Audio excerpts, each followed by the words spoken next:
mensajero del citoplano, la localización de ese ARN mensajero en el citoplano y la velocidad a la cual se traduce.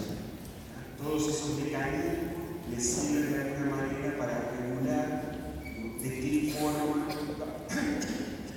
va a aparecer esa proteína. Y bueno, después post-traduccionales que algo vieron, por ejemplo, la molécula de hemoglobina, sabe que está conformada por 4 subunidades, y lograr tener esa estructura implica una regulación, no de una hemoglobina particular como algo fino, sino de otras. Entonces, ven, tenemos muchos procesos en los cuales nosotros podemos regular.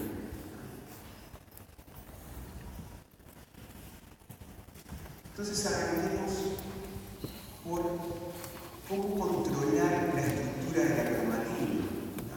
Recuerden, la cromatina tenemos el nucleosoma, que son las histonas, y el ADN. Y entonces, lo que vamos a encontrar es de que hay un grupo de proteínas que reconocen sitios en el ADN. Entonces se van a unir para ese lugar. No pretendo que se aprendan los nombres.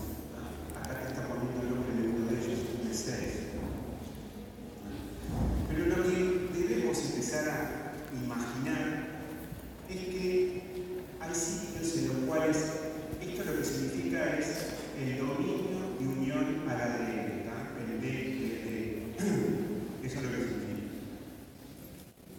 Esto, ahora después vamos a ver con un poquito mayor detalle cómo son estas proteínas en general. Todas las proteínas reguladoras, factores de transcripción, tienen un dominio de unión al ADN, es este que vemos acá, un dominio de activación o represión, que es el otro región de esa proteína, y a veces tienen unos dominios de activación, como vamos a ver también.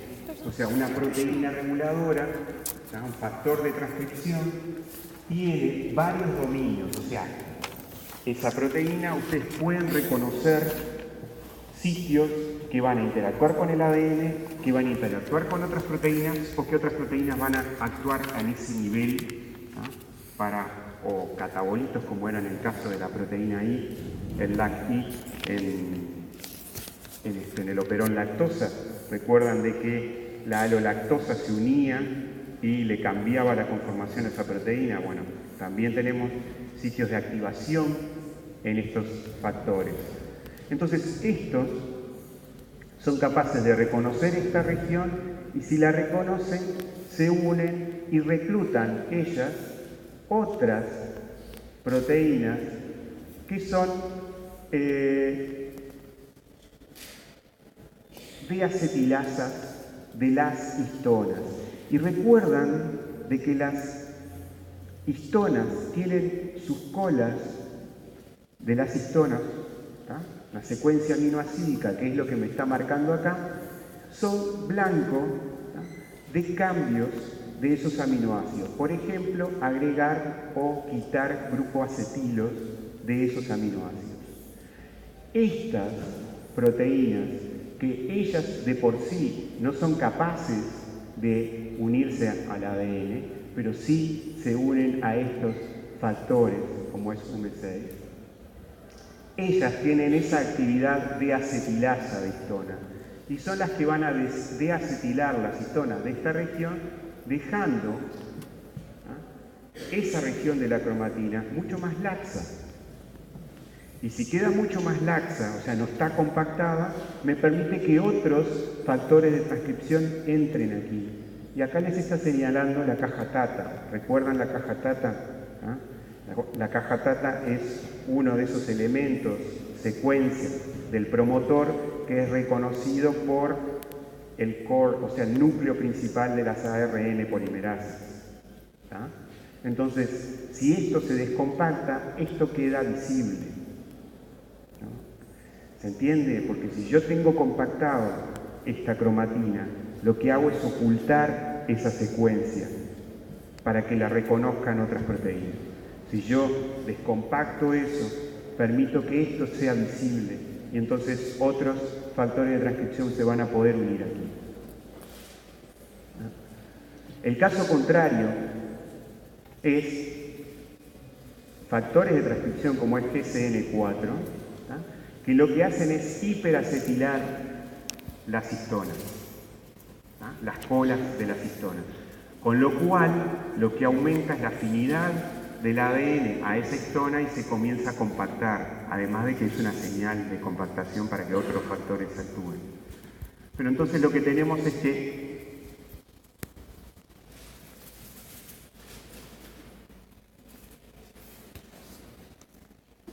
se los dije al revés, estaba leyendo todo al revés. Ah, discúlpenme. Yo no lo estaba leyendo, lo estaba diciendo nada más, ¿está? Es al revés de lo que les venía diciendo, disculpen. Disculpen porque no lo leía, ¿está? Entonces, lo que estábamos diciendo era al revés, por favor, ¿está? Por favor, al deacetilar, ¿está? Lo que sucede es que me aumenta la afinidad de del ADN por el nucleosoma. ¿Está? Por favor, recordemos que lo dije al revés totalmente. Claro, es esto que les estoy mostrando. Cuando deacetilan, ¿está? Deacetilamos las histonas, aumentamos la afinidad. Esto se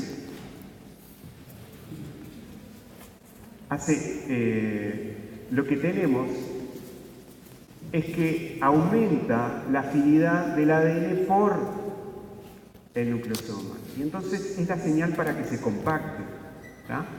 Mientras que al acetilar las histonas, lo que hacemos es quitarle esa carga positiva, ¿tá?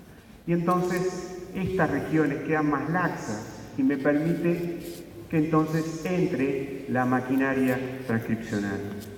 ¿Ah? Es al revés de lo que les venía diciendo. ¿Ah? Entonces, GCN4, digo que es justamente, es uno de los que hiperacetila. ¿Ah?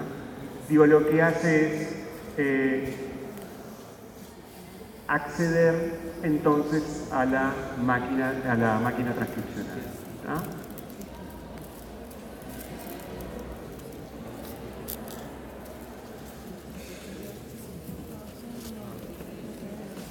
Es genial, ¿eh? Es genial. Ahora lo estoy leyendo por la duda. El código de histonas. A raíz de esto, tuvo mucho auge, aunque bajó ya ese auge, porque se vio que no era tan así, y se comenzó a hablar de lo que se llama el código de histonas. ¿Qué sucedía? Se vio que esas colas aminoterminales de las histonas, ¿tá? Donde están, acá lo que te está marcando son aminoácidos, la posición de aminoácidos, ¿tá? Esos aminoácidos eran blancos, ¿tá? De adición de diferentes grupos. Por ejemplo, grupos metilo, acetilo, fosforilaciones. ¿Tá? Y lo que se empezó a ver es que aparentemente había como un código en el cual, según estuviera el estado en el que estuvieran esos aminoácidos, ¿tá? Me determinaba si veíamos una expresión o no de ese gen. Esto tuvo mucho auge hace unos años, ¿tá? Ahora ya no se habla tanto de esto, pero que sí es verdad de que el estado en el cual se encuentran esas colas de las histonas, ya sea porque están, y quiero que quede claro la diferencia. Cuando digo que metilo las colas de histona, lo que estoy diciendo es que le agrego un grupo metilo a un aminoácido, el aminoácido en la posición 9 de la histona H3, o en esta posición que no me dice cuál es, ¿no? Que debe ser la 3 o la 2, de la histona 4. Estoy agregando un grupo metilo a un aminoácido. No se confunda, ¿tá? Con la metilación del ADN.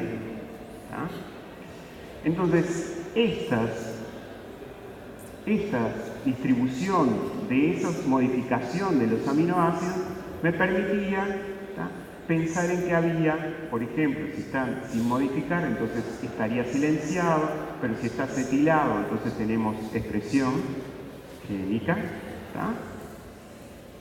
Entonces lo que estaría sucediendo era como una regulación a partir del estado de las colas, ¿tá? Hoy se ha visto que eso tiene, es verdad, funciona así, pero es un poquito más complejo como todo lo que pasa en biología, ¿no?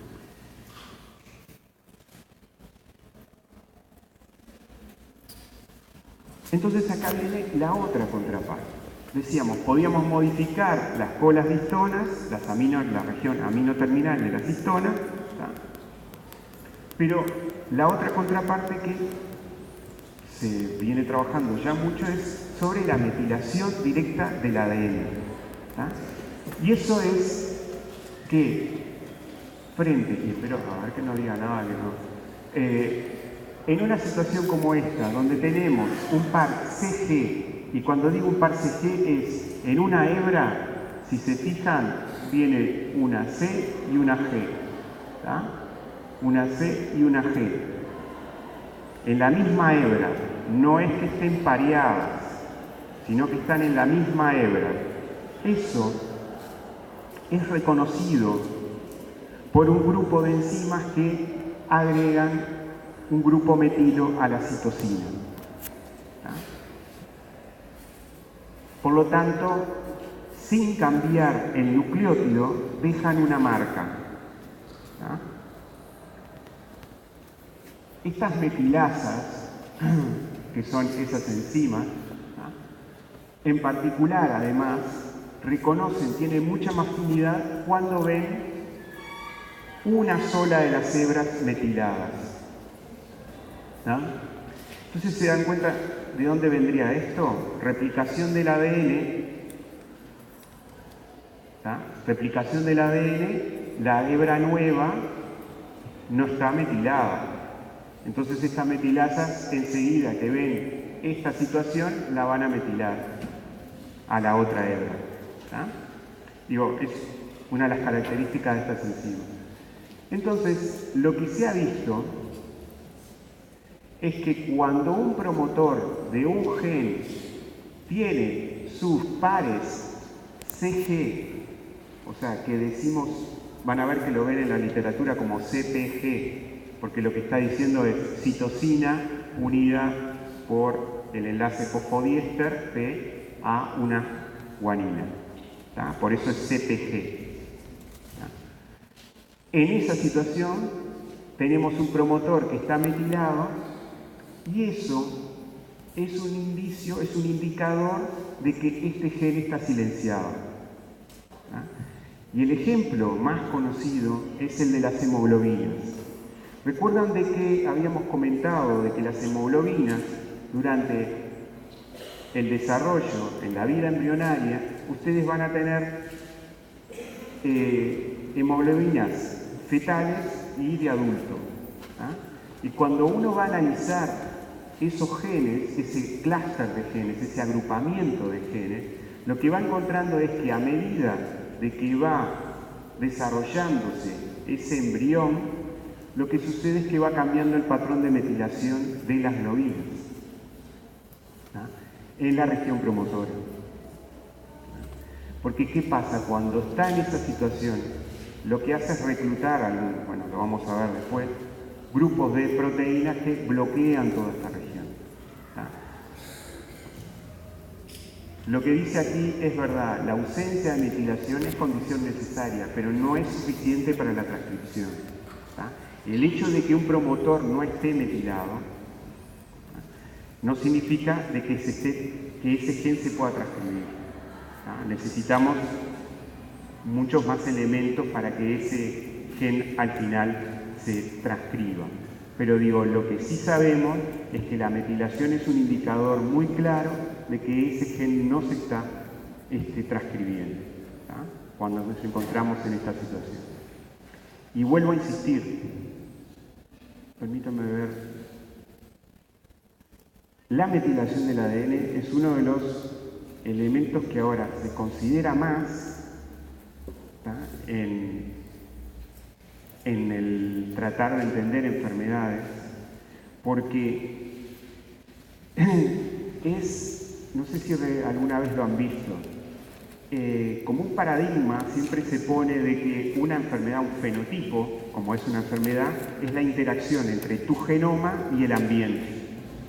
Y eso se habla desde los años 30, 1930. ¿tá? Eso es lo que explica todo el mejoramiento genético que se ha hecho en las plantas, ¿tá? Es analizando el medio ambiente y el genoma a través de hibridaciones, ¿no? O sea, el hecho de que nosotros comamos maíz con unas semillas de maíz enormes, amarillas o rojas o negras, todo eso es en realidad estudiar la respuesta de una planta a su medio ambiente. Eso lo saben, ¿no? Lo han visto, lo intuyen, ¿no? O sea, una planta no puede crecer en un ambiente muy frío si en realidad es un ambiente más caliente, y sin embargo logramos variedades que soportan más el frío, tomate, todo lo que ustedes conocen. Hasta no hace muchos años no se entendía cómo era que se comunicaba, entre comillas, el ambiente con nuestro genoma. Y la respuesta es esto. ¿tá? El medio ambiente, y lo van a ver más adelante, interactúa con nuestro genoma a través de esto, la metilación del ADN. ¿tá? Entonces, cuando ustedes tienen una embarazada, disculpen, y le dicen, tiene que tomar ácido fólico, y le recetan ácido fólico, lo que ustedes están haciendo es darle a esa señora grupos metilo. ¿Para qué? Para que ese feto tenga una provisión en exceso de grupos metilo. Y su ADN se pueda modificar acorde a las necesidades de su desarrollo. Y eso es lo que están haciendo de última. Le están dando a esa señora grupos metilo. O sea, a través de la alimentación ustedes están modificando un posible fenotipo. ¿Saben cuál es, no? Espina bífida. ¿no? O sea, lo que ustedes están haciendo es modificar una posible mal desarrollo, ¿no? Además de otras cosas. Entonces, hoy sabemos de que esto es muy importante y hay mucho trabajo sobre eso. ¿Y cómo funciona todo esto? Son sistemas que están interaccionando entre sí. Entonces, el ADN metilado lo que hace es reclutar, es una señal para que un grupo de proteínas que reconocen esa metilación en el ADN se una. Y a su vez ellas reclutan a las deacetilasas de histonas o acetilasas de histonas, metilasas de histonas. Por ejemplo acá, ¿no? Ven que dice HDAC es de acetilasa de histona y estas son metilasas de histona.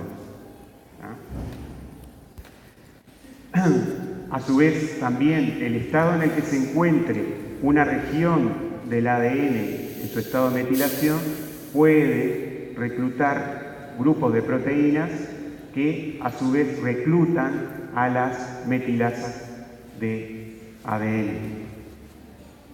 ¿Entiende cómo esto se va interconectando? Y eso lo que va a hacer es que se descompacte o se compacte la cromatina, según qué grupos de proteínas estemos reclutando. Entonces, esto va a ir modificando. Y como ven, interactúan entre ellos. Entonces, esto no funcionan solos, independientes. Está todo acoplado en este caso. Y por último, nosotros siempre les comentábamos sobre la cromatina de que tiene histonas H2A, H2B, H3, H4, H1, la H5, pero saben de que hay más histonas. Y dependiendo del estado en el que tenga que estar esta cromatina, estos complejos, estos nucleosomas y regiones de la cromatina se van a remodelar, adquirir algún otro tipo de histonas, que no vamos a entrar en los detalles de eso, pero lo que sí tienen que tener en cuenta es que hay complejos que van a remodelar toda la cromatina y pudiendo intercambiar histonas, y eso va a ser la señal para que esa región o esté disponible o esté totalmente compactada, ¿no? Obviamente que todo esto significa un gasto energético y bueno, lo que les decía, ¿no? Todo el camino por el que siga, si lo que van a hacer es reclutar histonas, que en realidad lo que van a hacer es silenciar esa región, lo que quiere decir es que estas histonas no solamente de por sí lo van a hacer, sino que por su secuencia aminoácidica van a reclutar grupos de proteínas que lo que van a hacer es compactar o mantener descompactada esta cromatina, ¿no?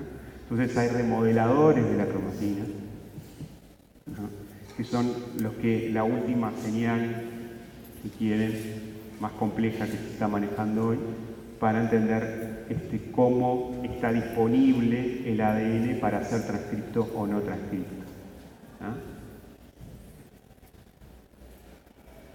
Y luego les comentábamos, bueno, directamente, que fue lo primero que se estudió, o sea, en realidad históricamente lo primero que se estudió fue la transcripción, el control de la transcripción.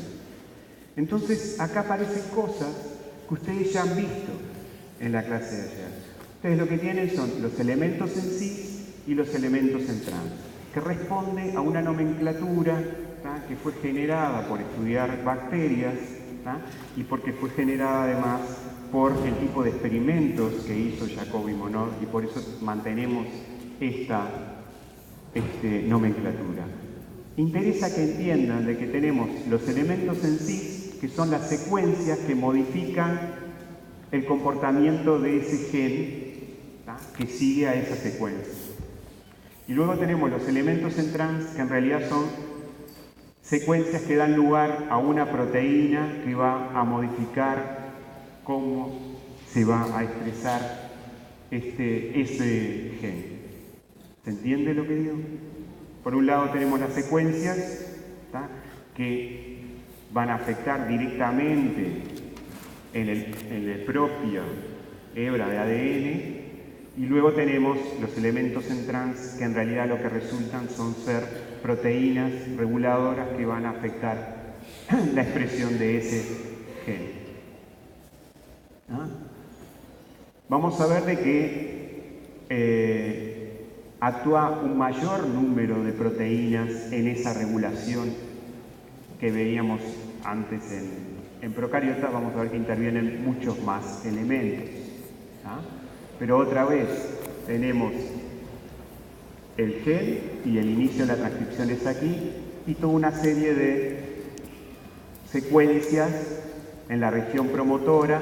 Tenemos el core, es el núcleo duro en donde se va a unir la ARN polimerasa, pero dentro del promotor tenemos otras secuencias más en las cuales se unen otras proteínas que van a activar o reprimir la replicación, la transcripción, ¿no? En este esquema lo que les quiere mostrar es, en una bacteria, ustedes recuerdan que eran policistrónicos y tenemos una región promotora y una región reguladora, ¿tá? Cuando pasamos a los hongos, que son organismos un poco más complejos, vemos que hay una región promotora y las regiones reguladoras aumentan el número. Y cuando pasamos a eucariotas, humanos uno de ellos, vemos de que el gen tiene muchas regiones reguladoras. Ese gen cuenta con un gran número de secuencias involucradas en la regulación de ese gen, ¿no?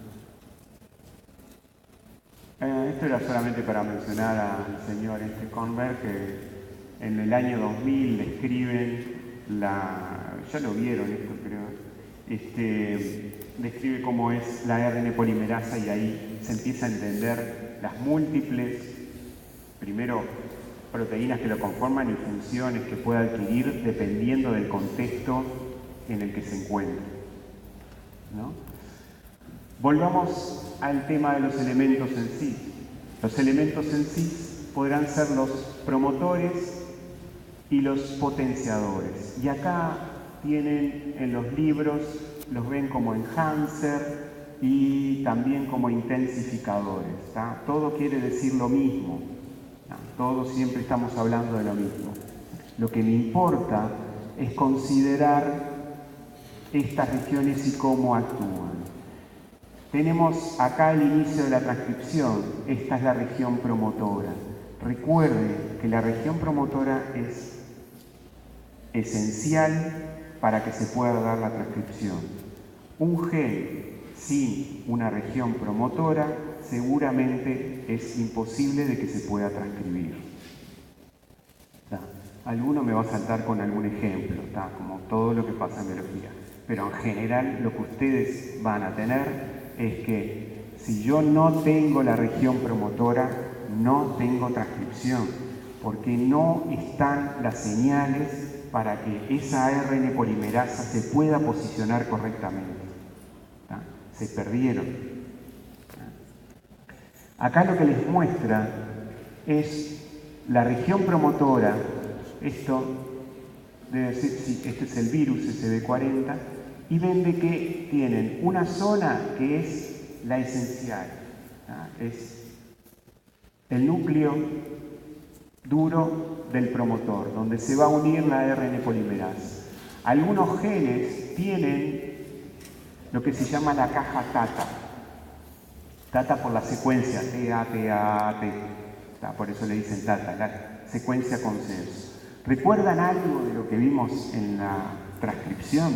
Decíamos que en esta región TATA es donde se une uno de los proteínas que conforma ese ARN polimerasa, esa unidad multimérica, ¿tá? Es uno de los primeros en unirse ahí, que plegaba el ADN, lo pliega, lo dobla, ¿tá? Y ahí entonces se puede acoplar la ARN polimerasa.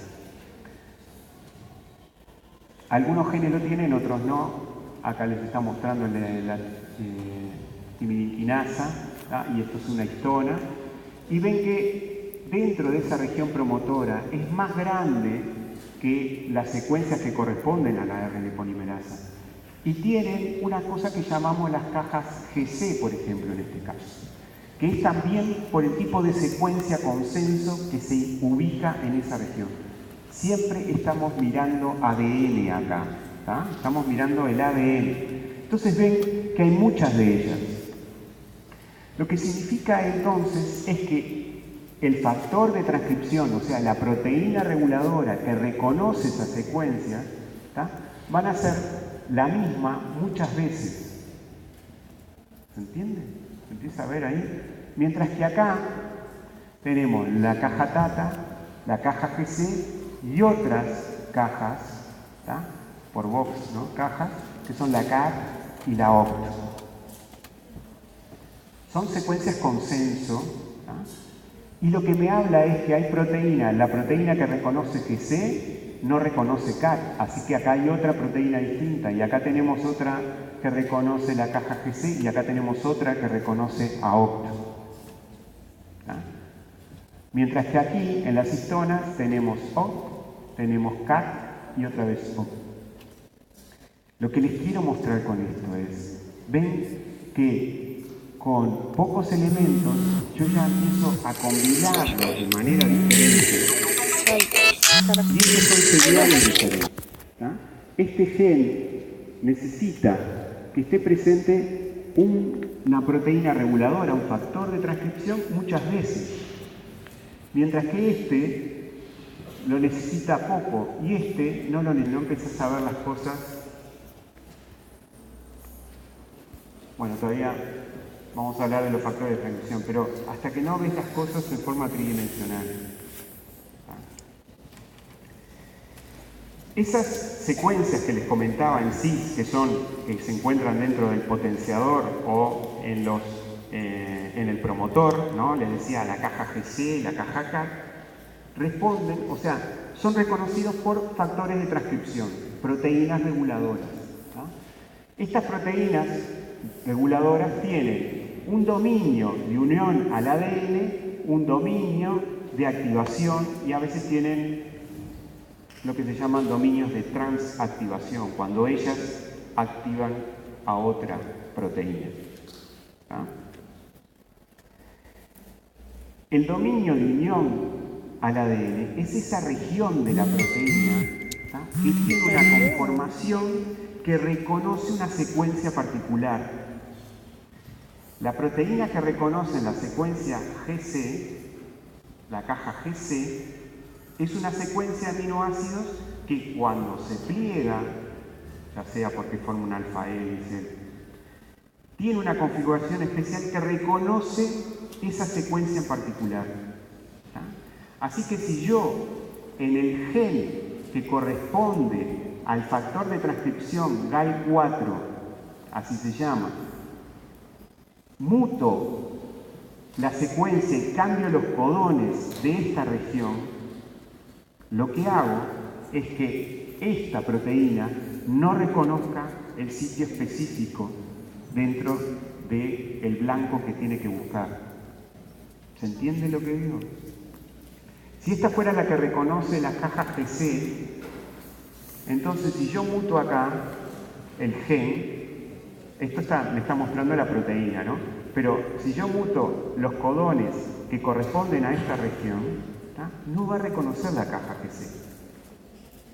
No va a poder, ¿tá?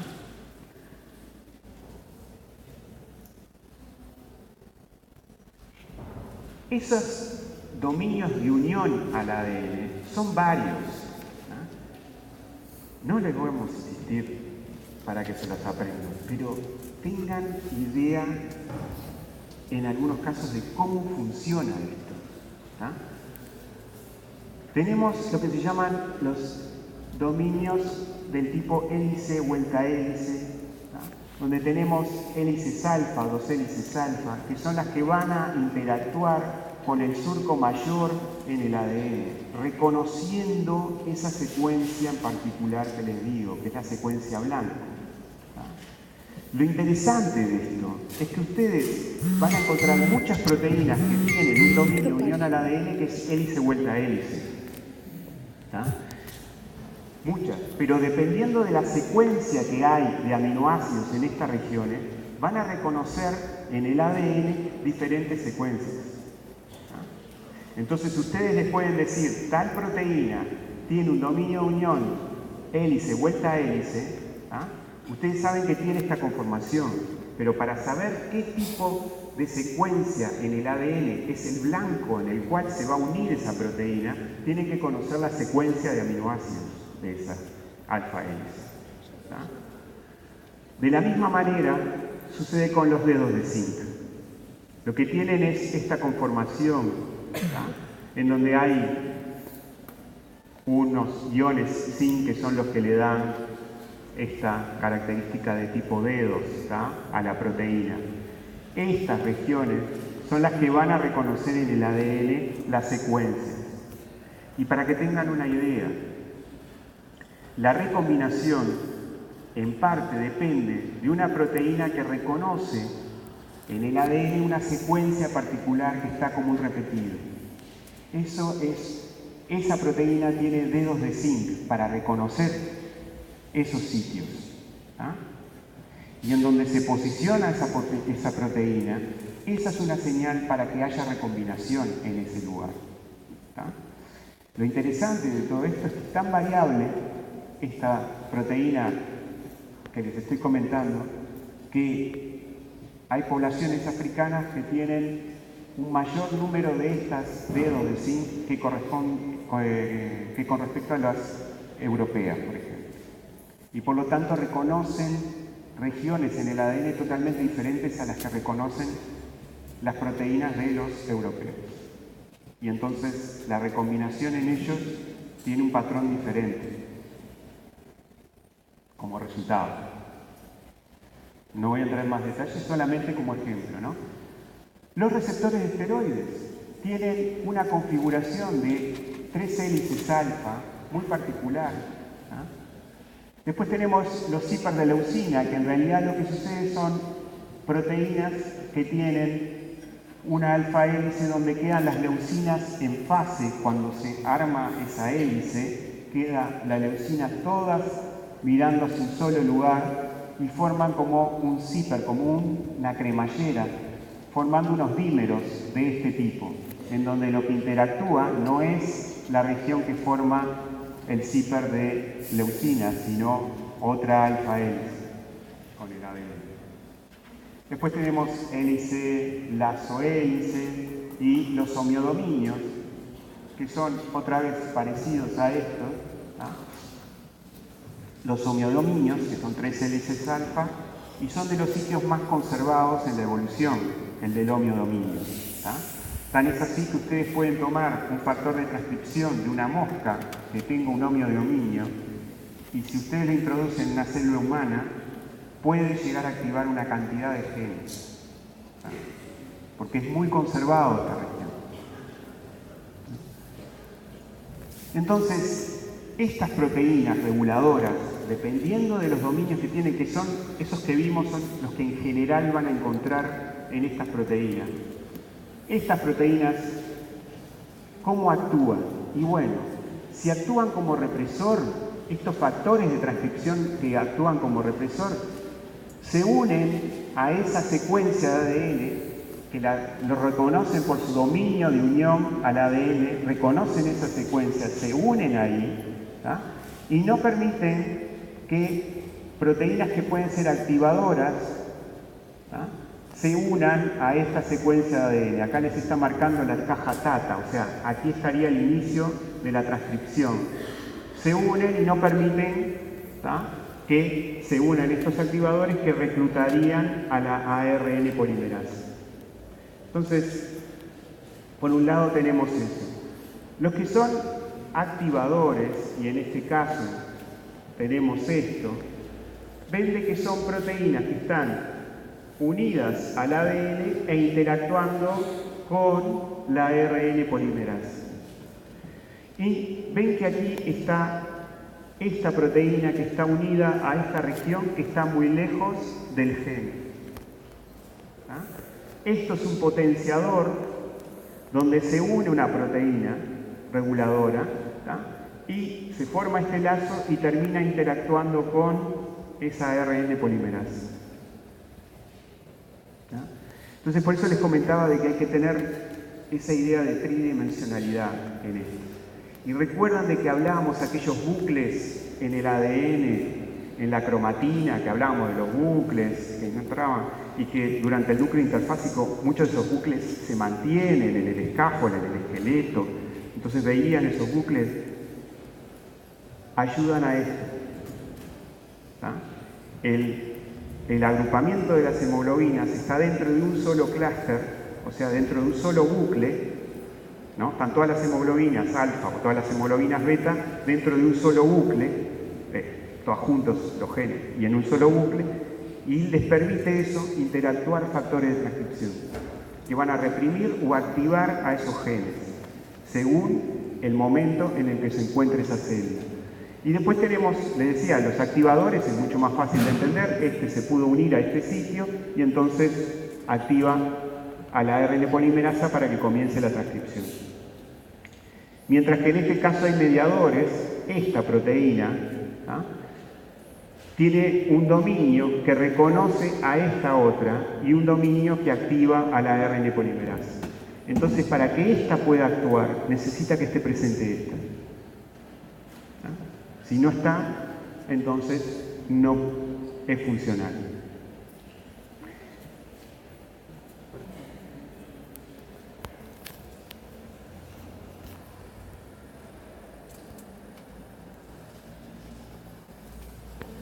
Recuerdan de que cuando les mostré la figura de los diferentes tipos de unión, de los dominios de unión, acá tenemos un factor inhibidor. Pueden ser homodiméricos o pueden ser heterodiméricos. y entonces van a reconocer sitios diferentes. Este sitio no es igual a este, ni igual a este, ni igual a este, quiero decir, ¿no? Tenemos esta proteína A, y solamente reconoce un sitio que sea de este tipo, ¿no? Van a ser iguales las secuencias aquí. Pero podés tener otro caso en donde tenemos la secuencia que reconoce para la A y la secuencia que reconoce para B. ¿Ah? Y entonces, me permite, una mayor variabilidad, ¿ah?, en los sitios con pocos elementos, ¿se dan cuenta?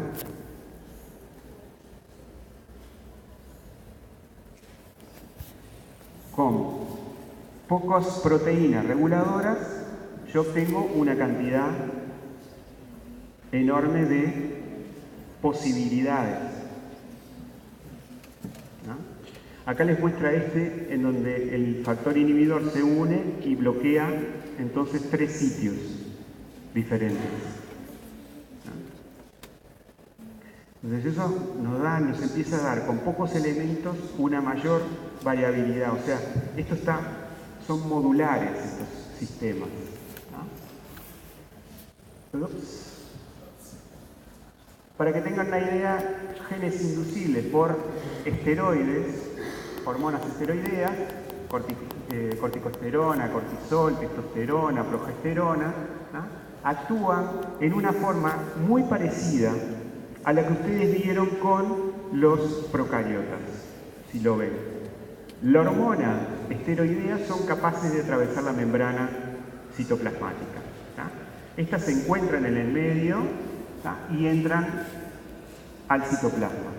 Allí tenemos el factor de transcripción, que son lo que denominamos receptor de hormona esteroidea, reconoce a la hormona, se une, cambia en forma alostérica, se vuelve activo y entonces puede entrar al núcleo, buscar el sitio blanco para esta hormona, ¿sí?, y entonces unirse al ADN, al sitio blanco, y promover la transcripción de un gen. Y yo no sé si fue con ustedes, pero ¿conocen un síndrome en donde no se responde a la hormona, a la testosterona? ¿Se los mencioné a ustedes? Hay individuos que no responden a la testosterona. ¿Por qué? Porque lo que se mutó fue esta región que reconoce a la testosterona. Así que hay testosterona en el medio, pero esos individuos no pueden, sus receptores de testosterona no son funcionales porque siempre están en forma inactiva. ¿Tienen idea cuál es el fenotipo de esos individuos?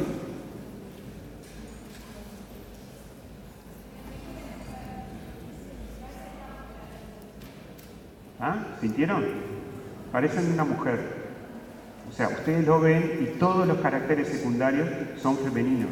Todos, absolutamente todos. Y como no responden a la testosterona, tienen hasta algunas características como más feminizadas. Pregunta, en la sangre, si ustedes toman una muestra de sangre, encuentran testosterona. ¿Tienen o no tienen testículos? Eso es para que lo vayan a buscar. Entonces, una de las cosas de estos receptores de hormonas esteroideas es que si ven, la estructura es muy parecida, la zona que reconoce el ADN es muy parecida, ustedes reconocen diferentes zonas, varían. Esta parte, la región variable esta, que es la que le da la conformación diferente para responder lo diferente a las hormonas y a su vez el sitio. Pero ustedes pueden cortar un gen aquí y agregarle esta parte y entonces si lo que le dejan es la región que se une a la hormona, ustedes pueden crear unas quimeras que se unen a un sitio que corresponde al estrógeno, pero responden a otra hormona, por ejemplo, el ácido retinóico. Y esas cosas se hacen.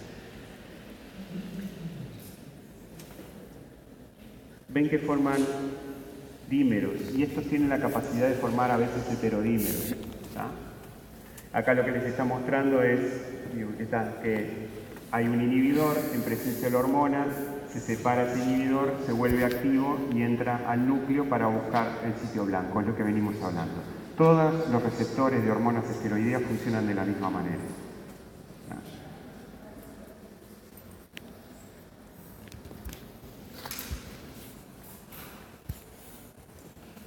También tienen respuestas a hormonas peptídicas. La diferencia acá es que el sistema es un poco más complejo. Lo que tenemos es un receptor de membrana que reconoce a la hormona, porque la hormona no entra al citoplasma. Esta proteína lo que va a hacer es activar a ese factor de transcripción que va a ser el que migre al núcleo. Entonces tenemos algunos intermediarios acá. Esta proteína, que es el factor de transcripción, el capaz de reconocer la secuencia blanco de esta hormona, no es la misma proteína que reconoce a la hormona peptídica. ¿Se entiende lo que digo? Entonces, acá empieza a jugar varios papeles. ¿Se entiende? Porque este factor de transcripción puede llegar a suceder de que la activa esta hormona, pero también puede haber otras proteínas que lleguen a activar a este factor de transcripción. Se puede complejizar y siempre tengo el mismo factor de transcripción. Pero quedémonos con esta imagen. Mi hormona peptídica, tengo un receptor de membrana al cual se une la hormona peptídica. Esto hace un cambio conformacional de mi factor de transcripción que lo vuelve activo y puede entrar al núcleo y promover la transcripción del gen blanco para esta hormona.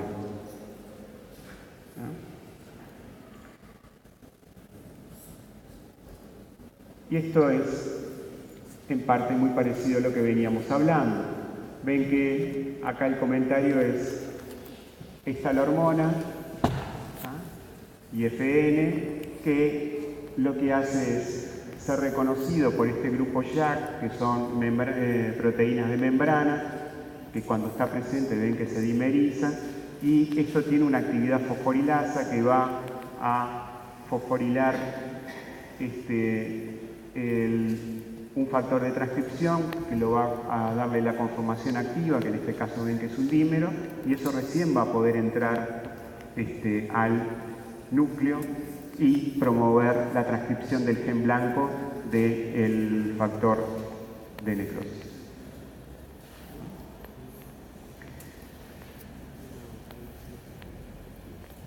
Eso es un video.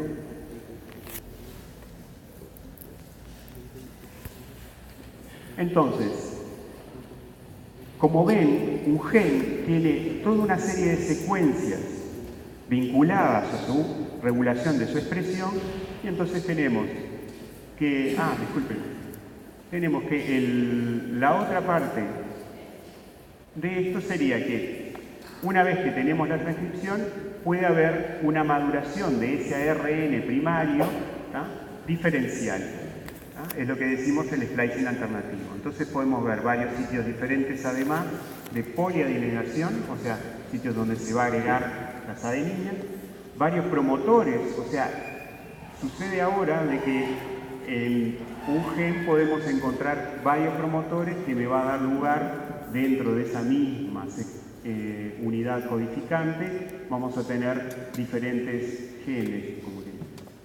Luego la edición de ese mensajero, una vez que yo tengo ese ARN primario, existen sistemas que me permiten cambiar la secuencia de ese ARN primario directamente.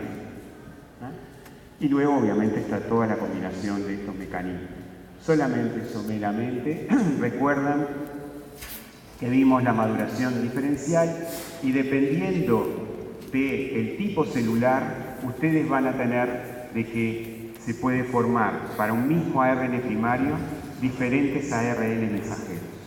En una célula ustedes van a tener exón 1, 2 y 3 mientras que en otras células ustedes tienen el exón 1 y el exón 3. ¿Tá? Y eso depende del contexto celular, ¿tá? Y las proteínas reguladoras que estén para esa traducción, para esta maduración del ARN.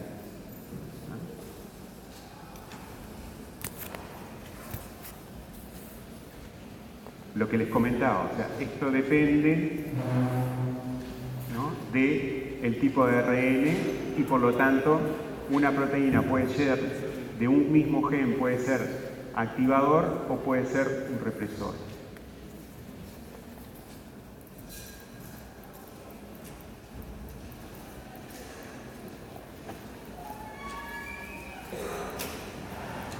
La poliadenación alternativa lo que nos indica es que dependiendo del splicing que tengan, vamos a tener señales de poliadenación diferentes.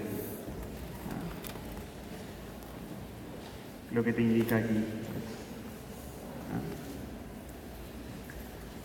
Según sea ese splicing, entonces me da la señal diferente. Recuerden de que esto podría haberse interpretado como que tenemos exón 1, 2 y 3, y entonces lo que puede haber es 1, 2 o 1, 3, porque habría una sola señal de poliadenación.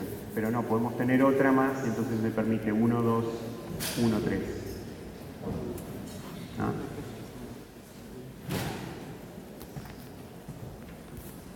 Entonces, digo, todos los mecanismos juntos, que esto lo vimos ya en la maduración de los ARNs, donde podemos tener diferentes proteínas, la calcitonina o la CGRT, y que tienen diferentes sitios de poliadenación.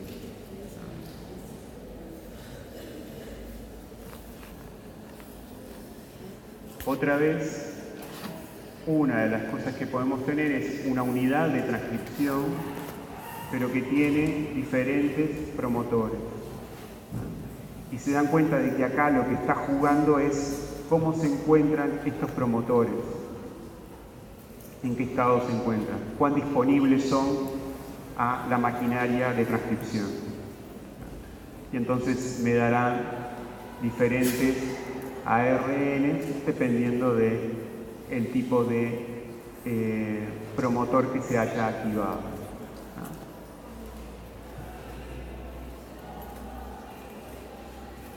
Este mecanismo de editing no es de los más comunes dentro de los humanos, ¿no? Lo tienen en algunos parásitos, pero lo que sucede es que teniendo un gen, una vez que tenemos el ARN, vemos, como es en el caso de ApoB, de que hay un cambio en algunos codones. Y ese cambio de los codones me da diferentes tipos de apolipoproteínas B. Y esto es un mecanismo que está mediado a través de ese sistema de editing que lo que hace es agregar o quitar un nucleótido cambiando la secuencia. No es de los más comunes, pero existe, ¿no?